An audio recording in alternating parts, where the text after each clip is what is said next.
some funny stories, and then allow y'all to come up and say something as well. The way y'all know Chris and how y'all have met him is actually through me. So selfish, right? Y'all, when I was working at Hollywood Video, there was just this weird dude following me around testing my cinema. And I was like, dude, this is just a job for me. And I'm 17 years old. What's the play here, all right? And he's like, no, you have to know cinema, you have to know the movies, you have to know everything. So he would just sit, it was like a trivia game. He would come into Hollywood Video and then just test me all the time. And that's how the two of us became friends.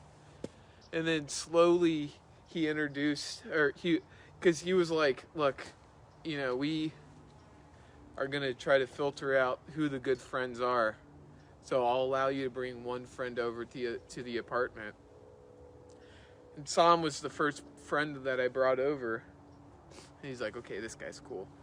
And then Patrick, and it was just like so funny how it all happened. And that's how me and Chris met each other. And it was really just funny. One day, me and Sam were on a drive in his Camry to go and see Chris, and we were like, we have so many Chris friends. What are we gonna? Do we just call him Chris P? Crispy, like crispy chicken. He was like, oh, that's his new nickname. Even though he did not accept the nickname, he embraced it, and I think all of us know him as Crispy. It's so funny how that kind of worked out. I think that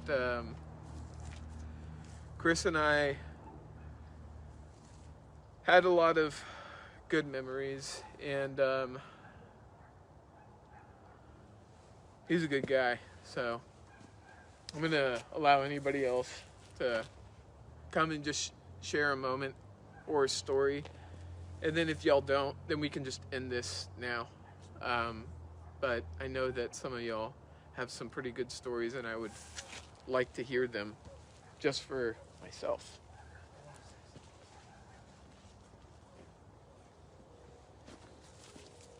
So as Russell said, I met Chris through him, and Go ahead and take your mask off. Okay. Yeah, so you can read your lips. Sure. For those watching.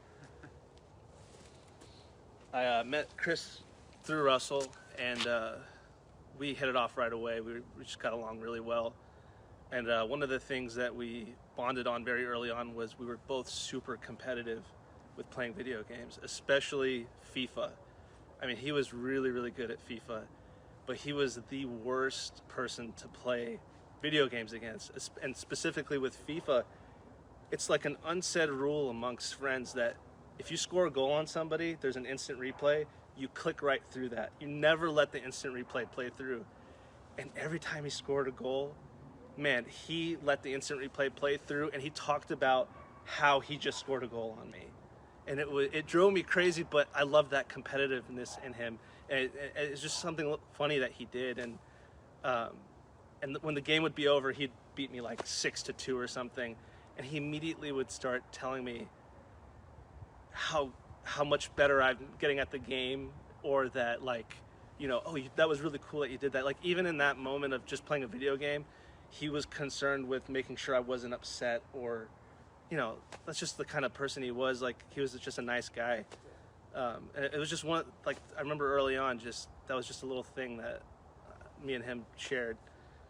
And, over the course of the years that we were friends, we shared a lot of great memories. You guys were all there for most of them, and we had a lot of good times. But specifically, one memory that I have that I think is my greatest memory with Chris was, I'm sure you guys remember, there was a time when I moved to Seattle for about a year, and I didn't see any of you guys for a really long time. And that was really, really hard for me to be away from my friends. And for my birthday that year, my sister decided, or talked with her friend, and they had this like a cabin out by Hood River, which is just south of Seattle, going by the Washington and Oregon border. And it just so happens that Crispy was living there at the time, and he was the first friend I had seen in 6-7 months of being away from everybody. And it was just a great weekend. He came up there, and my family was there, and we were staying at this cabin on top of this mountain that was literally overlooking this beautiful river.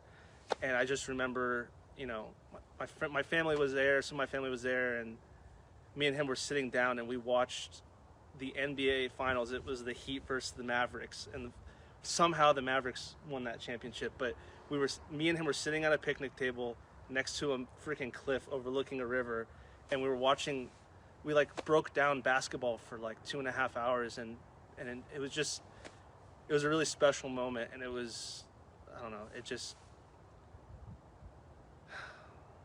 I wish we had more of those together. And I'm just glad he's not in pain anymore. It saddens me that he's not here with us, but just to know that he's at peace provides a little bit of comfort there. And I'm just glad that he's not in pain anymore. I miss the hell out of him. And that's all I gotta say.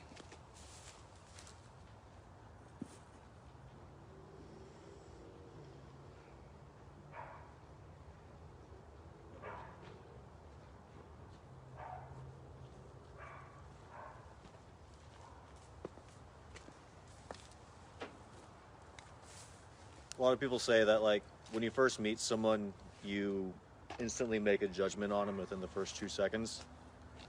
And as Russell was saying earlier, I met Crispy through him as well as Austin. I remember hanging out with them, and they would always joke about something Crispy said or did. And in my mind, I'm like, man, this guy seems really, really cool. And I remember one night, like, I went over to Austin's, and first night I met him, and he introduced himself to me, and in those 2 seconds, I knew this was a guy with a heart full of gold. Like, this was someone who would genuinely care about your day, who if you spoke to him, he would talk back to you. Like, no matter what it was, like, this guy had just so much enthusiasm to see you and was always happy that you were there. And he had this ability to make you feel welcome no matter where you were. And that's something that's incredibly unique for a person to have. For someone to give you warmth whenever you're in a new situation, or like, you just don't exactly want to be there, to make you feel welcome, it's a 1 in a million. But that was Crispy, and that was him every single time he saw you. It doesn't matter who you were, like, where you were at, what we were doing. Like, if there was 20 people in a room and he saw you walk in, he would single you out, make you feel welcome, like, talk to you. And not having that here anymore it sucks, having that kind of ripped away from you, because it had been kind of a couple years since we talked, and then when this happened, you just feel kind of awful about it, because this was this amazing guy. He was just full of warmth and happiness, at least in my opinion, all the time. And looking back on it now, like, every single second I spent with that dude talking, it was special, and I'll cherish it forever. And that's all I really got to say. I'm not good at that kind of stuff, but he was amazing.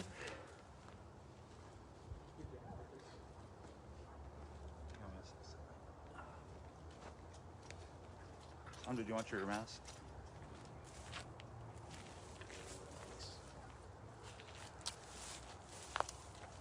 So, as everyone's going to say the same thing, but we all met Chris through Russell here, and I remember, pretty sure I called Genji one night, and I was like, hey girl, what's the plan, what are we doing? She's like, hey, we're going to go over to Chris's house. I was like, who's Chris? She's like, it's Russell's new friend. He's really cool. He's got his own apartment, blah, blah, blah. I was like, all right, let's go. He's like, yeah, there's going to be beer pong. I was like, sweet. Instantly, as soon as I met him, you know, like Marcus said, you could tell he was very, very genuine. And we started hanging out more. And we got pretty close. I ended up getting him a job at the call center that I was working with. We used to sit next to each other, and this was, I swear to God, I think like the first smartphone came out. Everyone was still with like the sidekicks. Like that was the smartest phone at the time. And so we'd sit next to each other, and we talked about sports. We talked about music. I don't know if you know, but he had an affinity for like 90s acoustic music. He really loved acoustic music, and we would always talk about this, talk about that. And the funniest story that I have with him, after working with each other for so long, I think it was Marley Fest. Marley Fest was coming up, and everybody was like, yeah, we're gonna go up to Austin, we're gonna do this. And I was like, hey, I have a plan. I was like, would you want to go with me? I was like, I have a friend, she's from like my old middle school, but we've kept in contact. Like, she's gonna have her sorority sisters there, and we can spend the night. I was like, there's gonna be girls. He's like, all right, yeah, let's do it. So we ended up going to Austin, and the plan was that we were gonna hook up with girls, but then we both ended up pussing out and watched basketball and passed out on the couch. And next day we went to Marley Fest, and you know, even when we were driving back to San Antonio, he's like, we didn't say that we pussed out, but he was like, that was fun, man. Like that was a good trip. And no matter what, I mean, you could do anything with him, and he made it feel like the most funnest thing in the world. And the one thing that I absolutely loved about him from the get-go, the funny nicknames. He had a nickname for everybody. He'd always come up to me, what's up, 80 Son? Say it all funny. But most importantly, one of the things that I loved about him was that when you were talking to him, he would just make it feel like it was only you, and he was only paying attention to you. Even though we're at Austin's and there's a party and someone's probably doing a keg stand, he just look right at you, and the conversations would just get so deep, and like no matter what. And then like after you were done, he's like, all right, let's go back to it. And like he'd reopen himself to everybody else. He just had a really great way of making you feel like what you're saying at that moment is the only thing that matters, and he wanted to make sure that you knew that. And his character was one in a million, just insanely genuine. And it's going to be really hard, you know. The last couple years, you know, him being away, we used to message each other songs or sports highlight clips, and I'm really going to miss our talks. But he had a really great son. He was very genuine and a very sweet person.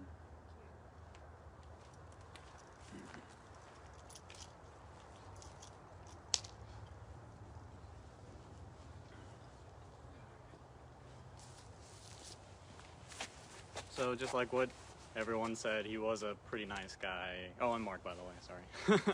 And I have it's a simple story, but I've always remembered it being like a really fun time, going to like a ranch gathering, and it was like a road trip. So it was me, Russell, Chris, and Zach Beatar, and maybe I shouldn't say last name, I don't know. Anyways, I just remember the trip up there being like the same amount of fun as being at the ranch gathering.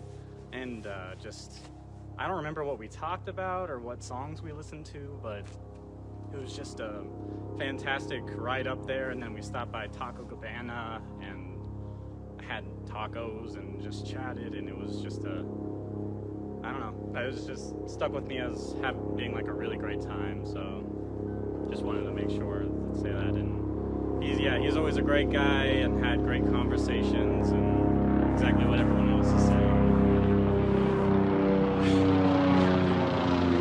Yeah. I'm not good at this like Marcus. So he was a great guy. I miss him.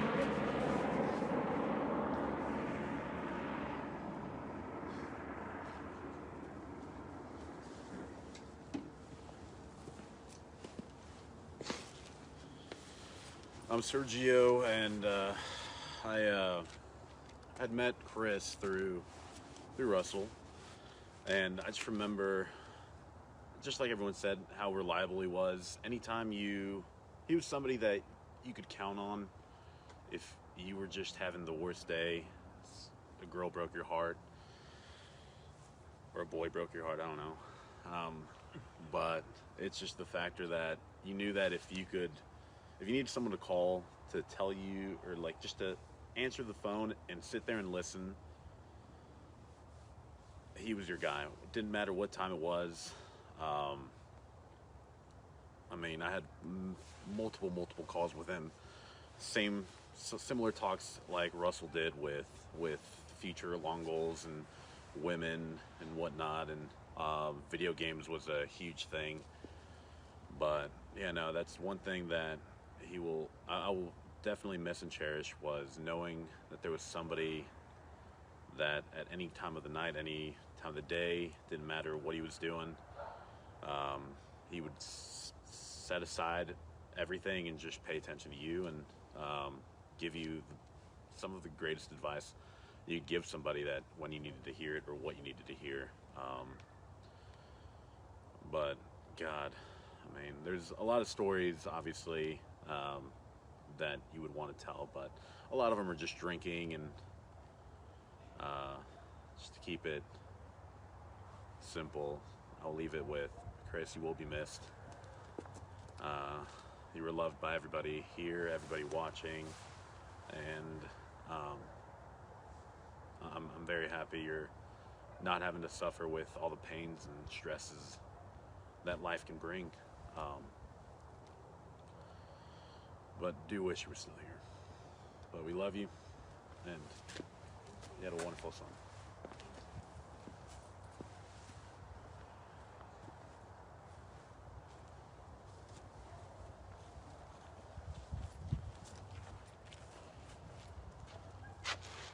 Hello everybody, I'm Austin.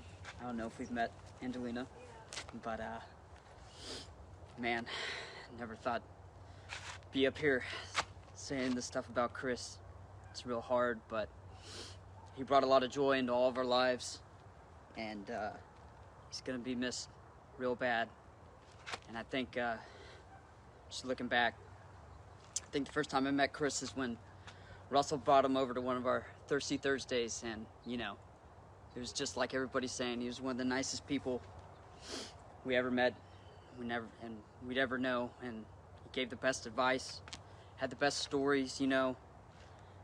We go outside to the side of the house when we're having a party and have a one-on-one talk with him, and you know, kind of get that grounding we need, and he gave us that great advice that we were looking for at the time, and just, we had a lot of great memories. Most of them were parties and drinking, you know, but he never got mad. He never got frustrated. He would never cuss, even around all of us, cussing like sailors. And he was such a great guy. I think the only time I ever saw him mad was when Russell and I were on the beer pong table at the garage, and we were just abusing this stupid puddle and bouncing the ball over and over again. And he would just get so upset about that, but we shared a great love for basketball. That was one of our most common things. And he would always hit me up and be like, "Hey man, hey, let's go play basketball, dude. Come on, man, let's go." And I'm like, "Dude," and I'd never played with Chris before, and I was like, "Man, this guy can't play basketball, you know?" And sure enough, Russell and I and Chris, we all go out to the court, and you know, he may not have been the biggest person or the quickest, but he would get down there and he would battle, he would get all the rebounds, and he would play a hell of a game, you know. And you know, ever since then, we were basketball buddies, and we go out and play as much as we can. And it sucks he moved away, and sucks we won't be able to play anymore. But I think that's a kind of a microcosm of who he was, you know, is how great of a person he really was. And you know, there's just a lot of great memories, a lot of stuff at the ranch. He would also always show you songs and bring them up and listen to you and break them down, just like everybody else has talked about with Chris. And That's one thing I'll miss most about him, man. We all love you, brother. We'll miss you. Hey everyone, my name is Israel, or as a lot of you actually know me as Pappy or Poppy, and and that relationship actually is kind of what fueled mine and Crispy's. And I met him the same way a lot of you did, you know, just through mutual friends, and we had a really good way of just connecting with each other, because it was just good people introducing each other to other good people, and that's exactly how Crispy and I met. And since everyone called me Pappy, I remember one of the first things he's like, "Hey, Papi!" He called me Papi, and he automatically assumed, he's like, "Oh, so then you know Spanish, huh?" He's like, I love different cultures and I love the language, you know. So I was like, yeah, and you know, before I could tell him I didn't even know Spanish, he was already asking me, am I saying this right? And I'm saying this right, and I'm like, see. And what was really cool about that relationship is like it actually carried on, and he would actually message me, and he would actually message me and be like, hey, you know, I'm talking to this person in Spanish right now, and I want to know if I'm saying it right. But little did he know that I was just Googling everything he was asking, and I'd be like, oh yeah, that sounds good. And so it was kind of a fun relationship that we had that way. And just the way the rest of you said, it was those little details in every single conversation that he listened to and that he brought up again. You know, a lot of things that you would, you know, never be talked about again, or a lot of things that people don't follow up about, you know, with your own life, he would. You know, and it was that genuine warmth and that genuine feeling that Crispy gave all of us that made us feel, you know, so close with him, and that bond was, you know, very strong with him. And I think that's what we all shared with him. And, you know, honestly, when I heard the news of everything going on, I was so, like, drawn back, and it didn't feel real, and it felt impossible. And every day I prayed, and every day I just hoped for the best. And honestly, like, it just felt so surreal, and I just did not feel like it could be happening to Crispy. And when I got the news, it was just so devastating. And just to know that someone, you know, who brought so much light into this world, and someone who brought so much warmth to each and every one of us, and like every one of the conversations that we had, you know, every single one of us had a different situation that he would, you know, counsel us on, talk to us about, and he just had such genuine, unique advice for every single one of us. And I'm really going to miss that about Crispy, and I'm really going to miss the talks we had. And, you know, you're loved, and I'll see you again one day, brother. Thank you.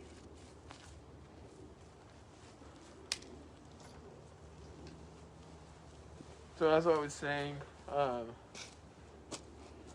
there's like a common thing with all of us that love Chris for the way that he was, the way he acted, his personality, you know, reflected who he actually was. So, I enjoy, although Chris, I'm so happy that he's no longer in pain physically and emotionally. The part that I can enjoy about this whole process is hearing each of you guys say, in commonality of what Chris meant to you and the things that he did for you guys, because that's the Chris that I know. And Chris was he was one of my best friends. He cared so much, not only for me, but for all of you guys. And it shows that he sent y'all messages and those kind of things, which is pretty awesome. Before I end this, I just want to say something to you guys. Y'all are my bestest friends. And it means so much that y'all are here today. But I just want y'all to understand how much y'all mean to me. And why this hurts me so bad is because I place such great value on you guys. And my parents are great, and I have great relationships with my family. But I've always placed such a great value on my friendship with the people that I surround myself around, and y'all are that, you know? It's like, you know, I just want y'all to know, coming from me, how much I love you guys. And then also, Chris loved y'all the same way. I think we've touched on some of the struggles that he's had. That was an indication of who he was. And he loved y'all the same way that I love you guys, which is, you know, tremendous.